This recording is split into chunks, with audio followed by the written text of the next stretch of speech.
Bir жазғы күні күндері жылып қара орманда барынша күліп жүрген бір маса болыпты.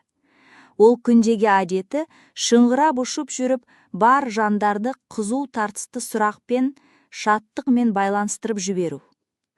Оны барлық құмырсқа, әр түрлі шегіртектер мен жандар таниды. Масаның аты Марақ. Марақ ұшып жүріп, бір күні бөденеге кезігеді.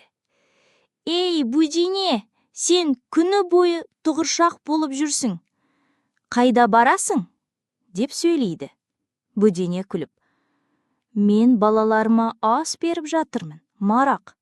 Сен болса күн сайын сатырып күлетін ермешексің», деді. Марақ күлдіден: «Өмірдің мақсаты күнтізбе түрлі болу. Шырқау күлу менің жұмысым. Шырмау болмай, ойыңды басқару, адамдықты үйретіп жатырмын». Сол күні Марақ жайнап жүрген жерде тұрғылықты құмырсқалармен түнескен болады. «Ей, маса!» деді бір құмырсқа. «Біз күні бойы еңбектейміз, сен тек күліп, есім шағырумен айналысасың».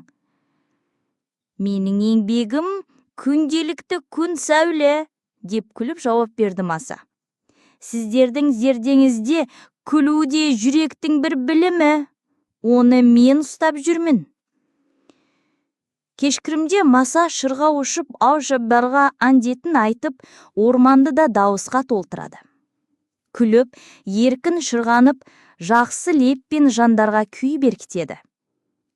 Бірақ күндердің бірінде күленкі бір шырымбасы масаны тоқтатып: «Сен барлық жандарды күлдіріп жүрсің, бірақ ойландыратын сөз айтасың ба?» деп сұрады. Марақ бір сәт тұндамып: «Мен күлдіру арқылы күй беркітемін. Әзіл бұл бастама.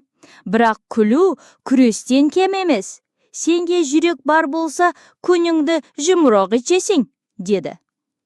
Сол күннен бастап ормандағы барлық жандар күлді, бірақ күліс астарында майна мазмұн іздеп масаның сөздерін зердеге алды.